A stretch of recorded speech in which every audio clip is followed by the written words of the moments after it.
Convido você a ficar atento ao que Deus tem para falar aos nossos corações por meio da Sagrada Escritura. Meus irmãos, se a Escritura é verdadeira, nós cremos que Deus está presente neste lugar. E nós cremos que a Bíblia é a palavra de Deus e a espada do Espírito capaz de transformar as nossas vidas. Muitas vezes nós viemos para a igreja meio que no automático e nós entramos por essas portas com os nossos ouvidos surdos para ouvir a voz de Deus. E muitas vezes nós estamos na igreja, mas já pensando nos problemas que nós temos que resolver, com as pessoas que nós temos que falar depois do culto, com as dificuldades que nós temos enfrentado na nossa vida, e a nossa cabeça está lá fora na nossa semana, e Deus está falando, Ele está agindo, e muitas vezes nós estamos com os nossos ouvidos tapados para ouvir a voz de Deus, mas eu creio no Espírito Santo, que fala, que transforma corações. Eu creio que a Bíblia é a espada do Espírito, ela é o martelo, ela quebra corações de pedra e transforma corações de pedra em corações de carne. Portanto, fique atento à voz de Deus por meio da Sagrada Escritura. Mateus capítulo 2, a partir do versículo 1, diz assim: Tendo Jesus nascido em Belém da Judéia, em dias do rei Herodes, eis que vieram uns magos do Oriente até Jerusalém, e eles perguntavam: onde está o recém-nascido, o rei dos judeus? Onde está ele? Porque nós vimos a sua estrela no Oriente, e nós viemos para adorá-lo. Tendo ouvido isso, alarmou-se o rei Herodes, e com ele toda Jerusalém. Então, convocando todos os principais sacerdotes e escribas do povo, indagava deles onde o Cristo deveria nascer.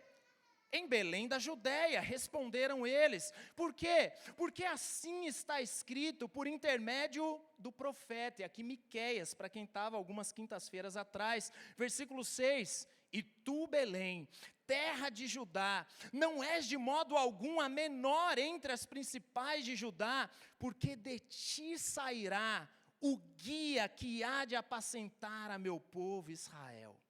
Com isso, Herodes, tendo chamado secretamente os magos, inquiriu deles com precisão quanto ao tempo em que a estrela aparecera. E enviando-os a Belém, disse-lhes: Ide, informai-vos cuidadosamente a respeito desse menino aí, e quando tiverdes encontrado, avisai-me, para eu também ir adorá-lo. Mentiroso. Depois de ouvirem o rei, partiram, e eis que a estrela que viram no oriente os precedia, até que chegando, parou sobre onde estava o menino.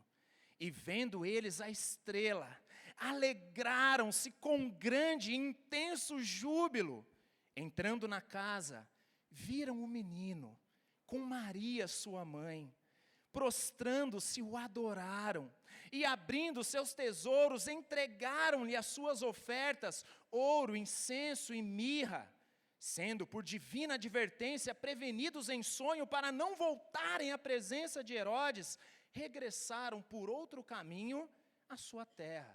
Versículo 16, vendo-se iludido pelos magos, enfureceu-se Herodes grandemente, e mandou matar todos os meninos de Belém e de todos os seus arredores, de 2 anos para baixo, conforme o tempo do qual com precisão lhe informara os magos.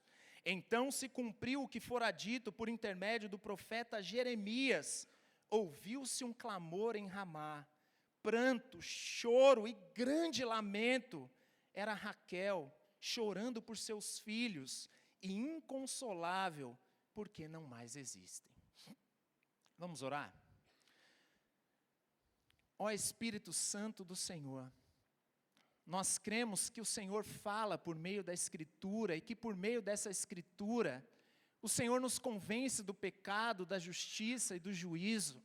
Nós cremos que o Senhor salva, que o Senhor liberta, que o Senhor restaura, que o Senhor edifica. Nós cremos que o Senhor traz vida, vida em abundância.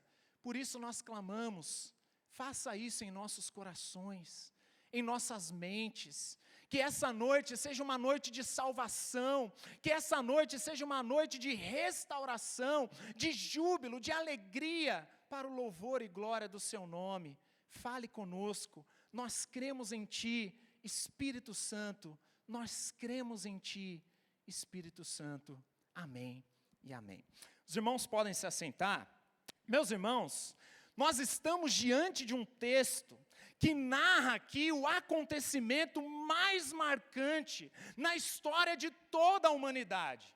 Você pode pensar, o dia que o homem pisou na lua, você pode falar sobre a descoberta, alguma grande descoberta na história da humanidade, mas nada é tão importante quanto esse acontecimento aqui. O Verbo eterno, o Filho de Deus, Ele veio ao mundo como homem, Ele se fez homem, Ele veio até nós. Naquela casa estava o menino Jesus, nos braços da sua mãe. Mas ao mesmo tempo em que esse texto narra o acontecimento mais lindo de toda a história, ele também nos narra um terrível episódio, uma terrível tragédia, um infanticídio, o assassinato cruel de bebês inocentes em toda Belém e circunvizinhança. Um texto triste. Nós vemos aqui a alegria e a esperança de homens que vieram do Oriente para contemplar o nascimento da nossa esperança. O supremo pastor que haveria de reinar e conduzir o seu povo como cumprimento das profecias. Mas por outro lado, nós vemos aqui a insanidade de um rei pecador, um rei amante de si mesmo, um rei que desejava a sua própria glória acima de tudo. Mas nós temos que ler essa história com uma visão ainda mais ampla da revelação de Deus. E nós temos que ter em mente, queridos, que a Bíblia, ela não é uma colcha de retalhos, de um aglomerado de textos ali jogados aleatoriamente nesse livro maior, mas existe uma unidade nas Escrituras. Uma unidade que faz desse livro um livro único, que nos revela uma história, a história da redenção. Ao longo de toda a revelação progressiva, nós observamos aqui a revelação de um plano, irmãos. Um plano que foi estabelecido antes mesmo da criação e que vai sendo revelado e aplicado no tempo ao longo da história. Ao longo do avanço da humanidade, nós observamos a revelação de uma história de amor. A história do resgate de Deus, uma história de amor, de Deus indo ao encontro de pecadores, de pessoas que estavam caídas, que estavam debaixo da maldição do pecado, para resgatá-las por graça e por misericórdia. E desde o Éden, vocês lembram o relato da criação? Nós podemos observar aquilo que nós costumamos chamar de proto-evangelho. É uma referência ao evangelho mesmo antes do Novo Testamento, mesmo antes do nascimento de Jesus. Nós sabemos que depois da queda, Deus, Ele chama ali o primeiro casal, Ele chama o homem, a mulher para conversar, e na presença da serpente, Ele fala sobre as consequências do pecado. Lembra disso? Mas depois de falar das consequências do pecado, Deus, Ele faz uma promessa que aponta para um cumprimento profético no futuro, e Ele diz, da barriga da mulher, virá aquele que pisará a cabeça da serpente, que viria da descendência da mulher, alguém que esmagaria a cabeça da serpente, e nós sabemos que esse alguém é quem? É Jesus, é o Messias prometido. Deus diz que a serpente o feriria no calcanhar, lembra disso? Uma referência à cruz, mas que essa descendência, ou esse descendente, nasceria da barriga da mulher e esmagaria a cabeça da serpente. E a progressão continua. Nós vemos que imediatamente após essa profecia do Éden, nós observamos por parte da serpente uma sede, um desejo frenético da serpente por matar a descendência da mulher, porque é da descendência da mulher que viria aquele que esmagaria a cabeça da serpente. A serpente não sabe qual é esse descendente, e ela pensa, pode ser Abel.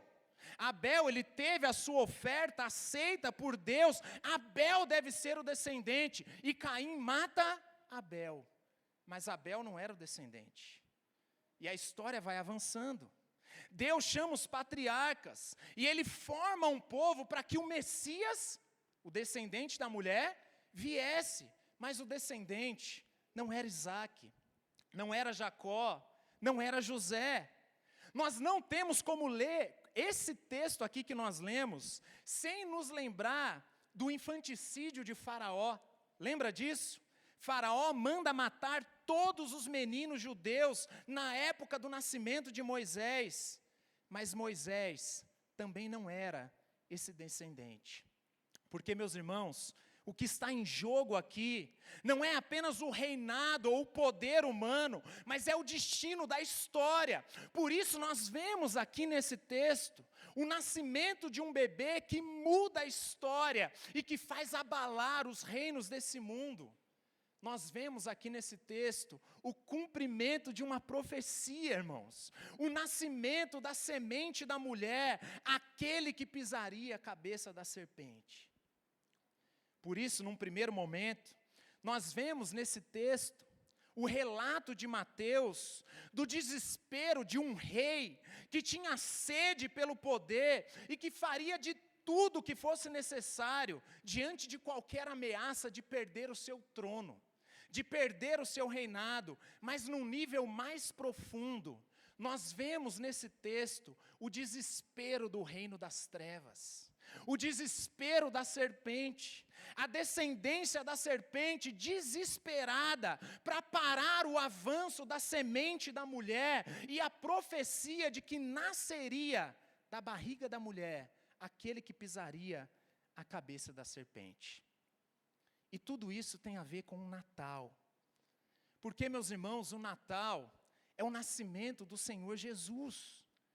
E o ponto é que existem apenas duas maneiras de você se relacionar com o nascimento de Jesus, e é exatamente isso que Mateus está fazendo aqui. Ele está nos apresentando apenas duas maneiras que nós temos para nos relacionar com o nascimento de Jesus.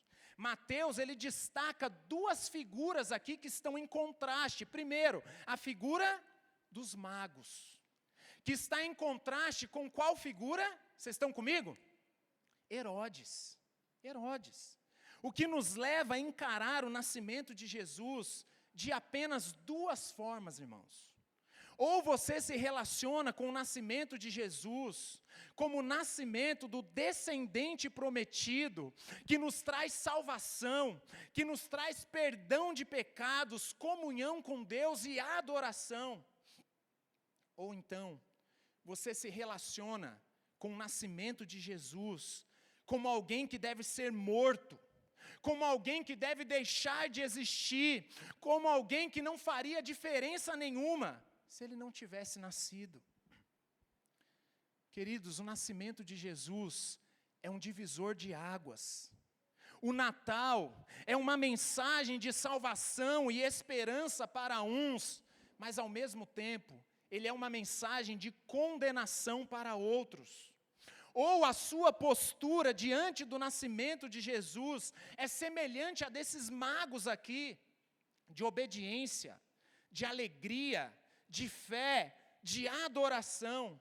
Ou então, a sua postura é a da negação do descendente, a negação do plano de Deus, a não existência, a morte do bebê Jesus. Aí nesse exato momento você deve estar me ouvindo e pensando, mas agora o Danilo exagerou. Agora você está exagerando. Porque alguém pode não crer em Jesus, mas isso não significa que essa pessoa desejaria matar Jesus. E de fato eu concordo com você. Muitos não creem em Jesus e nem por isso desejariam a sua morte. Muitos não creem em Jesus e nem por isso cometeriam um infanticídio como fez Herodes. Mas muitos são simplesmente indiferentes. No sentido de que não importa se Jesus tivesse ou não nascido. E daí? O que eu tenho com isso? Nós estamos nos aproximando do Natal. E para esses que são indiferentes a Jesus, o Natal é o quê? É uma festa tradicional. É um momento para trocar presentes, é um momento para reunir a família, é um momento para saborear uma mesa farta de comida e muita bebida. Mas ao mesmo tempo em que essas pessoas fazem festa no Natal, Jesus está distante das suas casas. Jesus está distante das suas famílias, Jesus está distante dos seus casamentos, Jesus está distante dos seus corações. Talvez você leia textos como esse e se impressione com a maldade de um rei como Herodes. Esses textos, não sei vocês, irmãos, mas dá até uma embrulhada no estômago, não dá? Um rei mandar matar crianças, o infanticídio. Algo terrível, e você pode ler textos como esse e pensar, jamais eu faria uma coisa dessas. Mas a motivação de Herodes é a mesma daqueles que não necessariamente matariam bebês a fim de matar o bebê Jesus, mas que são indiferentes a Jesus. E eu gostaria que você entendesse que os inimigos de Jesus não são apenas aqueles que gritaram, crucifica-o, crucifica-o, mas também aqueles que são indiferentes, como aquele jovem rico, lembra disso? Que negou Jesus, porque não queria abrir mão das suas riquezas. Ele não matou ninguém, mas ele negou a Cristo. Herodes viu uma ameaça, e ele não quis abrir mão do seu trono, ele não quis perder o seu governo. O jovem rico, ele não quis abrir mão das suas riquezas. E outros simplesmente não querem abrir mão de serem os senhores da própria vida. E não estão dispostos a se submeterem a Cristo como Senhor. Muitos são indiferentes ao verdadeiro significado do Natal, porque assim como Herodes, são amantes de si mesmos. Mas o ponto é que, de acordo com as Escrituras, nós não podemos servir a dois senhores. Não é só Herodes, com seu infanticídio, mas todos aqueles que negam, porque são indiferentes a Cristo como Senhor, porque estão servindo dessa forma a descendência da serpente, que não desejava que a semente da mulher viesse ao mundo. Isso é sério, gente. O apóstolo João, na sua primeira carta, ele vai dizer que quem não é filho de Deus, é filho, vou falar baixinho para você não assustar, é filho do diabo. É a Bíblia que está dizendo, 1 João 3, de 10 a 18. Porque só existem duas opções, ou tudo de Cristo, ou nada dele. Ninguém aqui pode ter Cristo pela metade, irmãos. Isso é impossível. Ou nós somos filhos de Deus por meio de Jesus, ou então nós somos inimigos de Deus, filhos do diabo. E estamos servindo a descendência da serpente.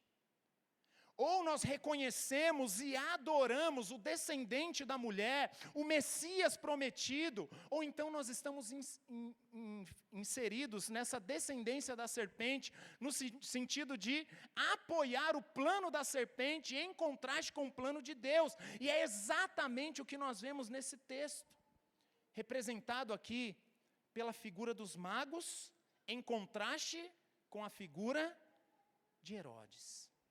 Nós podemos perceber claramente pela leitura que natural da narrativa bíblica, que Mateus coloca esses dois personagens em contraste, os magos e Herodes, e a maneira como eles interpretam o nascimento de Jesus. Numa primeira leitura, isso já fica claro para nós. Para os magos, o nascimento de Jesus é motivo de alegria, de celebração, de adoração. Por quê? Porque é o cumprimento da profecia. Nasceu o grande rei, o grande pastor e salvador de Israel. Mas para Herodes, nasceu aquele que tiraria dele o seu trono, o seu poder, a sua glória. Para alguns, o nascimento de Jesus implica em ganhar um grande presente dos céus, mas para outros, o nascimento de Jesus implica em perder os valores desse mundo, perder uma vida centrada em si mesmo. E a pergunta para nós nessa noite é: quem somos?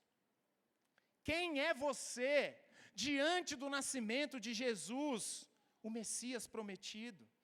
E esse é o tema da nossa reflexão de hoje. O que significa o nascimento de Jesus para você? Vou repetir. O que significa o nascimento de Jesus para você? Então, diante disso, eu gostaria de destacar aqui rapidamente a maneira como esses magos e a maneira como Herodes reagiram diante do nascimento de Jesus. E nós vamos fazendo isso à medida que nós somos avançando aqui com a narrativa bíblica. E o que significa então o nascimento de Jesus para você? O Salvador prometido ou uma ameaça? Será que Jesus, ele é um Salvador para você? Ou será que Jesus para você significa uma ameaça? E nós vemos aqui, a partir do versículo 1 até o versículo 8, nós vemos que os magos, eles reconhecem o nascimento de Jesus como uma ação de Deus na história, isso está claro. Mateus, ele está apontando para o nascimento de Jesus como um cumprimento de profecias, é Deus agindo na história. E Mateus usa a figura dos magos para dizer, olha, eles entenderam isso. Mas Herodes, ele simplesmente rejeita a profecia e o plano de Deus, não porque ele não soubesse, por quê? Porque ele vai consultar quem manjava do assunto. Ele vai conversar com os principais sacerdotes e escribas, e eles falam, olha, é isso mesmo, eles têm razão. Eles abrem lá em Miqueias, lembra Miqueias 5? Nós vimos aqui recentemente. Eles abrem, é em Belém mesmo. Então não é porque ele não soubesse, mas simplesmente porque ele rejeitou. E meus irmãos, esse texto aqui é simplesmente impressionante. Quando nós lemos uma narrativa, vocês já sabem, nós precisamos o quê? Entrar na cena, observar o cenário, observar os diálogos, os personagens. E aqui nós vemos como um fato histórico que sustenta toda a narrativa, o nascimento de Jesus. Jesus nasceu em Belém. E de repente surge uma estrela diferente no céu, uma estrela no Oriente. E essa estrela provavelmente faz eco aqui a profecia de Balaão, lá de Números 24. Uma estrela procederá de Jacó. E Mateus diz que uns magos perceberam essa estrela, uma estrela diferente que brotou lá no Oriente. E eles vieram acompanhando a estrela, e essa estrela apontaria para o local do nascimento de um rei. Isso por quê? Porque esses magos eram astrólogos. Eles ocupavam um papel na corte real de muitas nações no Oriente, como a Babilônia, por exemplo. E eles faziam um tipo de predições, mas baseado na leitura dos astros. Quando nós ouvimos falar a palavra magos, né? Já vem esses negócios de umbanda na cabeça, esses negócios, né? Normalmente nós pensamos que eles faziam magias como se fosse uma espécie de bruxaria, né? Tem aquele caldeirão. Mas, apesar deles serem pagãos, eles eram como se fossem os cientistas da época. Eles eram especialistas em astrologia, a leitura do tempo, dos astros, as mudanças de estações. E de alguma forma, irmãos, Deus se revela a eles e faz com que eles percebam essa mudança. Opa, peraí, surgiu uma estrela diferente, e isso aponta para algo diferente. E Deus se revela a eles e faz com que eles comecem a seguir a estrela até chegarem em Jerusalém. E chegando em Jerusalém, eles perguntam, o que eles perguntam? Vocês estão comigo? Eles perguntam, onde está o recém-nascido rei dos judeus? A tradição diz que esses magos eram pessoas influentes nas cortes reais. Eles eram como uma espécie de conselheiros dos reis. E provavelmente junto deles vinha uma comitiva, irmãos. Você pensa assim, eram 3 reis magos com jumentinho, não é isso que nós pensamos normalmente? Primeiro que não é 3, irmãos, tira isso da cabeça. Só porque era 3 presentes, o pessoal fala que eram 3 reis magos. Não fala quantos eram, não fala isso. Mas eles eram pessoas influentes nas cortes reais. Então, muito provavelmente, eles vinham acompanhados de uma comitiva. Agora imagina, você está lá em Jerusalém, aí vem um povo diferente. Esse pessoal que é abastado, eles eram das cortes reais, e provavelmente junto de uma comitiva. É muito provável que eles não estivessem sozinhos, mas acompanhados de muita gente, inclusive baseado, no fato de que eles entregaram 3 presentes, a gente imagina que eram 3 reis magos. Mas primeiro, o texto não diz que eram 3 reis magos, eles trabalhavam nas cortes reais da Babilônia e no Oriente, mas não significa que eles eram reis. Então, a Bíblia nem diz que eram reis e nem diz que eram 3. E outra coisa que nós vamos falar depois, Mas, imagina que a chegada desses homens foi algo que chamou a atenção, a curiosidade. Vem esse pessoal diferente, e eles vêm falando uma coisa, olha, uma estrela surgiu no céu, e isso significa que nasceu o rei dos judeus. E mais ainda, eles dizem que eles vieram para adorá-lo. Imagina essa notícia correndo em Jerusalém, irmãos. Se fosse nos dias de hoje, ia sair no jornal da cidade. Mudanças meteorológicas apontam para o nascimento de um novo rei. Nasceu o rei dos judeus. E o pessoal postando na internet, no Instagram. Mas o rei era ninguém menos do que Herodes, irmãos. Herodes era alguém conhecido pela sua crueldade. Herodes era um megalomaníaco, alguém sanguinário. Fontes afirmam que Herodes, o Grande, mandou matar a própria família. Esse era o rei Herodes. Imagina a reação desse homem, quando ele soube disso. O homem ficou maluco. O rei aqui sou eu, quem manda aqui sou eu. Quem que é esse menino? E ele ficou doido. E quando ele ouve que os magos disseram, o que ele faz? Ele vai consultar os principais sacerdotes, os escribas, para saber se aquilo fazia sentido. E os mestres da lei disseram, realmente isso faz todo sentido. Inclusive, olha aqui, senhor rei, lá, profecia de Miqueias diz que ele haveria sim de nascer em Belém. E o desejo de Herodes é quase que instintivo, matar o bebê Jesus. Essa criança precisa morrer. Se Jesus é o rei dos judeus, significa que ele é um concorrente. Por isso, para que não haja qualquer sombra de possibilidade dele sentar no meu trono, esse menino precisa morrer. E para isso ele faz um plano. É interessante isso. Herodes faz um plano para tentar impedir o plano de Deus. Herodes quer ter o controle diante daquele que tem um soberano controle em suas mãos, o rei soberano. E ele chama os magos, e ele ordena que os magos fossem para Belém, para ter certeza do lugar. Ele nem queria perder tempo, ele já falou, vou aproveitar, deixa que eles estão indo para lá. Então, para ter certeza do lugar, então ele fala para os magos, olha, vai, tenha certeza do lugar, depois você volte e me diga onde Jesus nasceu, porque eu também quero adorá-lo. Olha que mentiroso, sagaz. Ele queria matar Jesus. Herodes deseja exercer o controle até sobre aqueles que não estavam debaixo da sua jurisdição. Já parou para pensar nisso? Meus irmãos, esse é um dos maiores empecilhos do nosso relacionamento com Deus. O desejo de ter o controle absoluto das nossas vidas e até sobre a vida dos outros. Mas a desculpa de Herodes é que ele queria saber onde Jesus estava, para adorá-lo também, o que obviamente era uma mentira. O desejo de Herodes é assassinar o Messias prometido, é parar o avanço do plano de Deus. Tem alguma coisa a ver com a descendência da serpente?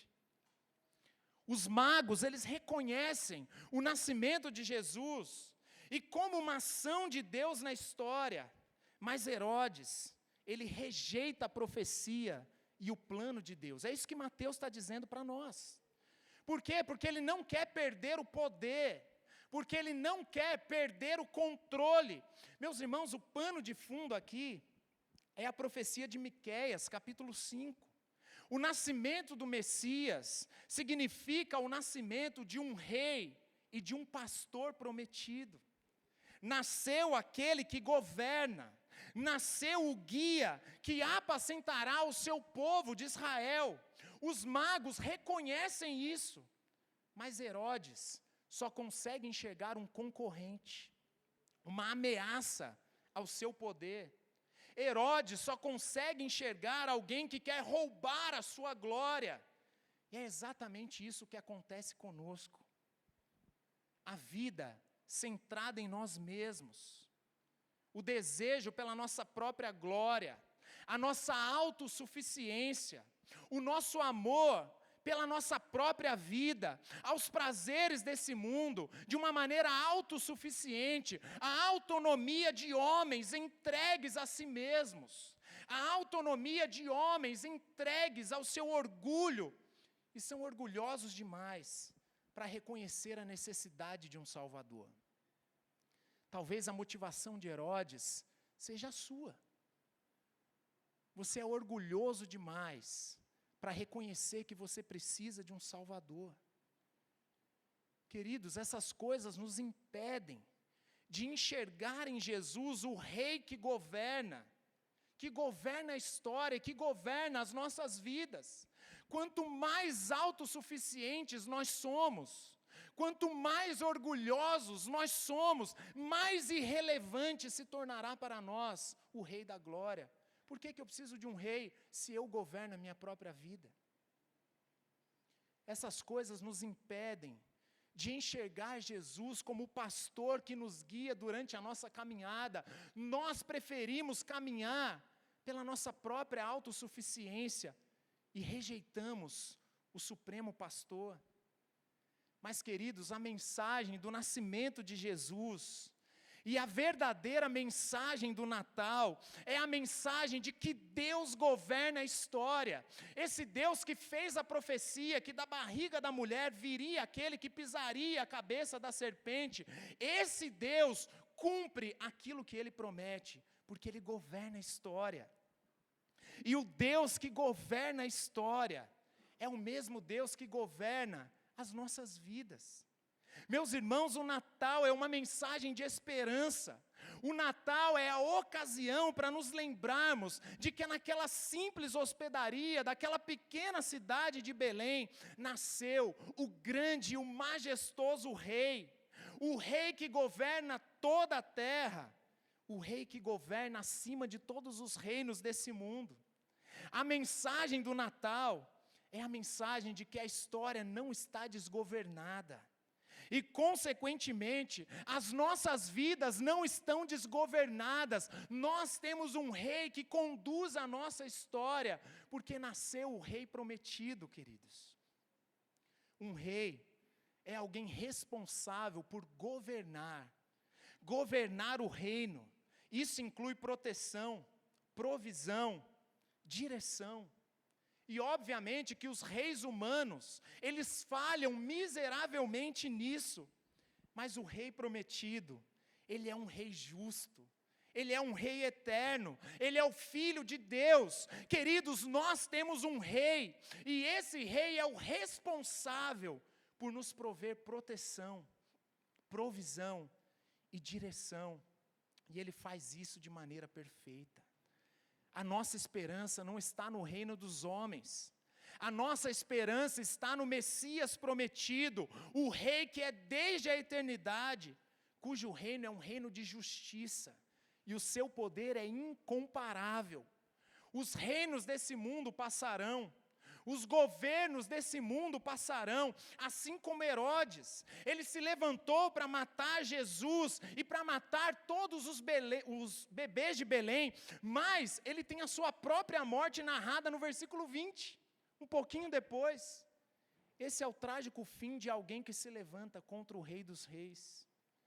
Desejar a sua própria glória, confiar nas riquezas, confiar na capacidade humana e nos poderes desse mundo, são como uma areia movediça, são como uma armadilha, como uma cana quebrada.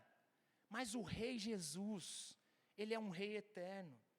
O seu poder é infinito e não pode ser desfeito. O seu reino é para todos sempre. Isso significa que nós não estamos abandonados, sozinhos, como um carro desgovernado, mas a direção, o cetro desse reino estão nas mãos do Messias, o Rei Todo-Poderoso, que nasceu sim numa simples hospedaria, mas para governar sobre todos os reinos do mundo e sobre todo o universo. Esse é o Rei Jesus. Meus irmãos, a mensagem do Natal é uma mensagem de esperança, porque nasceu o nosso pastor, aquele que apacenta as nossas vidas. Lembre-se, a narrativa de Mateus tem como pano de fundo a profecia de Miqueias, porque de ti sairá o guia que há de apacentar o seu povo, Israel. Esse Messias prometido é o grande rei, mas ele também é o supremo pastor que apacentará o seu povo. Naquela hospedaria nasceu o nosso pastor, e como nosso pastor, ele nos apacenta. Ele apacenta todos aqueles que fazem parte do seu reino, assim como um pastor apacenta as suas ovelhas. Que coisa grandiosa, irmãos! Nós estamos seguros, porque esse Messias prometido nasceu em Belém, e ele é o Filho de Deus que se fez homem para ser rei, e também para ser o nosso pastor, para nos apacentar como suas ovelhas, e nos manter seguros. Queridos, são muitas as nossas aflições, são muitas as nossas dificuldades, são muitos os nossos sofrimentos, mas a mensagem de esperança do Natal, o verdadeiro sentido do Natal, a mensagem do nascimento do Rei Jesus, é a mensagem de que nós não estamos sozinhos ou desamparados, mas nós temos um supremo pastor e nada nos faltará. Ele nos manterá seguros, Ele cuidará de nós. Esses magos reconhecem o plano de Deus, de que o nascimento de Jesus era o nascimento do Messias, o descendente prometido, o rei, o supremo pastor. Mas para Herodes, ele era apenas uma ameaça. Ao invés de reconhecer o nascimento de Jesus como cumprimento do plano de Deus, ao invés de reconhecer Jesus como rei, como supremo pastor, ele prefere desejar a sua própria glória, servindo aos interesses da descendência da serpente. Isso significa que todas as vezes que nós desejamos governar as nossas vidas de maneira autossuficiente, nós estamos rejeitando o governo e o pastoreio de Jesus. O que significa Jesus para você? O Salvador prometido? Ou para você, ele é simplesmente uma ameaça, porque você vai ter que abrir mão de si mesmo e da sua própria vida? Mas o texto continua. O que significa o nascimento de Jesus para você? Ele é alguém digno de glória, ou é alguém digno de morte, de não existência, de indiferença? Quem é Jesus para você? Alguém digno de glória ou alguém digno de morte? Agora, a partir do versículo 9, nos versículos de 9 a 18, nós vemos aqui duas motivações em contraste. Lembra, vocês estão comigo? Mateus está apresentando um cenário, dois personagens em contraste. Os magos em contraste com... Misericórdia, me ajuda aí, gente, vocês estão comigo? Em contraste com Herodes, o rei Herodes. Para os magos, o nascimento de Jesus é o nascimento do Messias, o Salvador prometido. Mas para Herodes, o nascimento de Jesus é uma ameaça. Mas agora, Mateus ele continua, e ele diz que para os magos, Jesus era alguém digno de glória, mas para Herodes, ele era digno de morte. E a narrativa continua, nós vemos que os magos, eles desejaram encontrar Jesus para se alegrar, para estar na presença de Jesus, para adorar a Jesus, para entregar as suas ofertas, enquanto Herodes, ele deseja ansiosamente encontrar Jesus para o matar. A narrativa prossegue, vocês estão na história, vocês estão na cena, gente? Entra na cena aí. E Mateus, ele nos conta que depois de conversar com Herodes, os magos, eles seguiram viagem. E eles continuaram seguindo a estrela, essa mesma estrela que brotou no Oriente, que os levou até Jerusalém. E essa estrela vai caminhando em direção a Belém. E chegando em Belém, a estrela parou sobre o exato lugar em que Jesus estava. E esses homens, cheios de expectativa, eles fizeram uma viagem que é completamente diferente de você pegar a Dutra agora no seu carro com o ar-condicionado ligado, né? Eles caminharam muito para chegar até aqui e de repente a estrela parou. Imagina a expectativa, vamos entrar na casa. E a estrela parou sobre o lugar exato em que Jesus estava, e esses homens entraram na casa, e eles viram ali o menino. O bebê Jesus estava ali, assim, nos braços de sua mãe. E aos olhos de alguém desavisado, aquele poderia ser apenas mais um menino nos braços da sua mãe. Mas para aqueles que conheciam a revelação de Deus e as profecias, sabiam que ali não estava um menino comum. Para aqueles que sabiam e conheciam a promessa, ali estava o Messias, o Salvador prometido, o grande rei, o supremo pastor, que apacentaria o seu povo por toda a eternidade.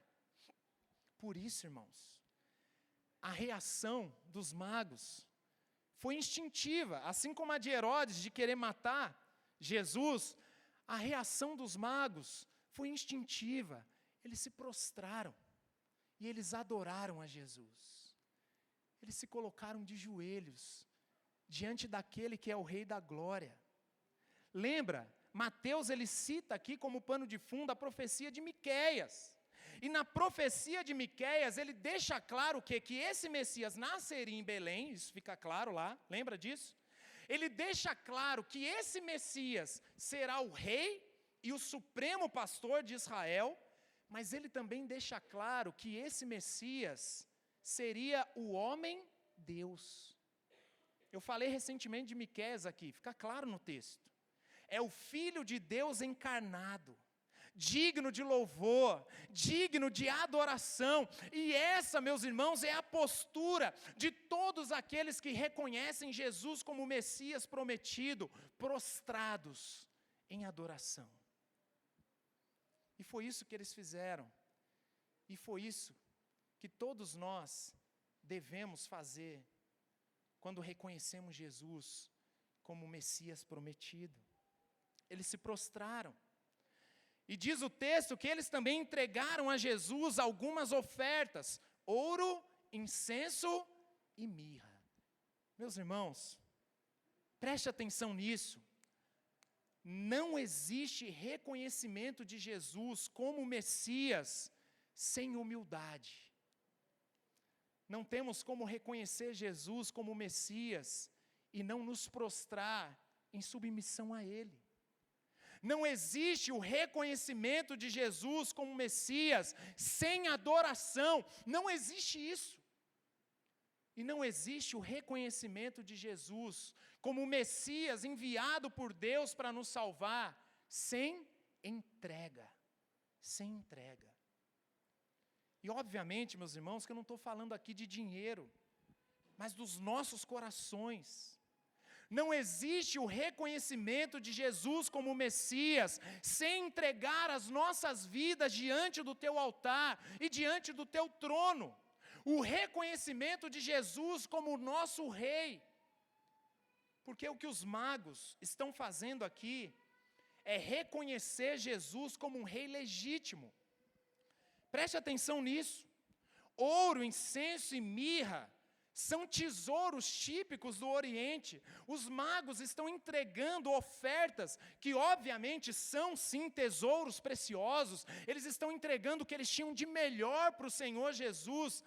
Mas, acima disso, acontece aqui o cumprimento de muitas passagens do Antigo Testamento, de que os gentios trazem as suas riquezas ao rei de Israel. Isso está no Salmo 72, Isaías 60. O que acontece aqui, por exemplo, é muito semelhante ao episódio da rainha de Sabá, com Salomão, lembra disso? Que descreve um monarca gentio reconhecendo a legitimidade do rei de Israel. É o que está acontecendo aqui. Além de entregar o que eles tinham de melhor, eles estão reconhecendo a legitimidade de Jesus como rei. Mas o texto continua. E ao invés de retornar e avisar Herodes sobre o local do nascimento de Jesus, lembra do plano maquiavélico de Herodes? Deus advertiu os magos, falou, opa, espera aí, não, vocês vão voltar por outro caminho. E é o que acontece. Eles voltam por outro caminho. Além disso, diz o texto, um anjo apareceu para José e o alertou de que eles deveriam partir para o Egito, para que eles permanecessem seguros lá, porque Herodes procuraria Jesus para o matar. E foi exatamente o que aconteceu. José pegou Maria, Jesus, eles foram para o Egito, e quando Herodes ele soube que os magos não retornaram, pensa num homem furioso. Eles não me obedeceram. O homem fica bravo. No versículo 2, olha só, Mateus diz que quando ele ouviu a notícia pela primeira vez, ele ficou alarmado. Opa, espera aí. Ele ficou alarmado. Mas no versículo 16, Mateus enfatiza que ele ficou furioso. Então pensa num megalomaníaco doido e bravo. E como ele não sabia o local exato do nascimento de Jesus, por quê? Porque os magos não cumpriram com o acordo, não voltaram, então ele teve a terrível ideia de eliminar qualquer sombra de dúvida e acabar com aquele problema. Já que eu não sei onde Jesus está, ele mandou matar todos os meninos, não só de Belém, mas de todos os seus arredores. E matar não apenas os recém-nascidos, mas matar todos os meninos que tivessem até 2 anos de idade, para não restar qualquer dúvida. Mate todos eles.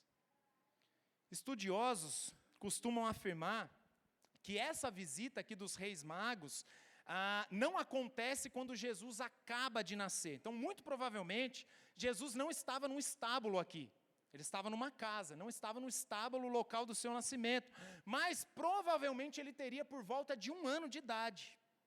E assim, Herodes cometeu o primeiro infanticídio da era cristã, matando brutalmente todos os meninos de Belém e dos seus arredores, até 2 anos de idade, para não restar dúvidas. Mata recém-nascido, mata criança de 1 ano, mata criança até de 2 anos, para não restar dúvida. E tudo isso, irmãos, pela sede do poder. Enquanto os magos, eles desejavam encontrar Jesus para se alegrar. É o que diz aí, versículo 16. Enquanto os magos desejam estar na presença de Jesus para o adorar, para reconhecer a legitimidade de Jesus como rei, para entregar as suas ofertas, Herodes deseja encontrar Jesus para o matar. Para os magos, Jesus era alguém digno de adoração, mas para Herodes, ele era digno de morte. Mas, queridos, a ironia da história é que aquele que desejava a morte de Jesus está morto. Irônico. Mas o bebê Jesus, ele está vivo. Ele está vivo até hoje, como o homem que morreu, mas ressuscitou ao terceiro dia. Herodes desejava fazer aquilo que Jesus veio ao mundo para fazer, e ele veio ao mundo para fazer voluntariamente, morrer pelos nossos pecados. Olha que irônico. O maior trunfo desse déspota Herodes era matar Jesus, mas Jesus venceu a morte, irmãos. O maior trunfo desse megalomaníaco Herodes era matar crianças inocentes, mas Jesus, ele morreu como inocente para justificar e salvar pecadores, porque a fraqueza do descendente da mulher é mais forte do que o maior trunfo do descendente da serpente. A fraqueza de Cristo é mais poderosa do que o poder das trevas, irmãos. A fraqueza de Cristo é mais poderosa do que o poder dos nossos pecados. Jesus venceu a morte. Jesus pagou pelos nossos pecados. Quem é Herodes? Herodes está morto, irmãos. Para esmagar a cabeça da serpente, Jesus precisou apenas morrer pelos nossos pecados. Aqueles que desprezam o plano de Deus e a vinda do Messias, aqueles que, assim como a serpente, assim como Herodes, que desejavam a sua morte, ou aqueles que são simplesmente indiferentes ao nascimento de Jesus, no sentido de que não faria diferença nenhuma se Jesus tivesse nascido, todos esses estão servindo aos interesses da serpente. Todos esses são inimigos de Cristo e serão igualmente esmagados com a serpente.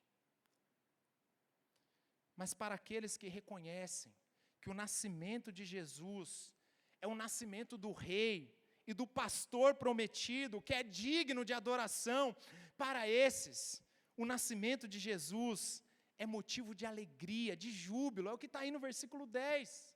Um júbilo que brota do reconhecimento do plano de Deus, um júbilo que brota da fé na promessa do Messias, o nosso Salvador, um júbilo que está relacionado com a esperança do nascimento do nosso rei e do nosso pastor.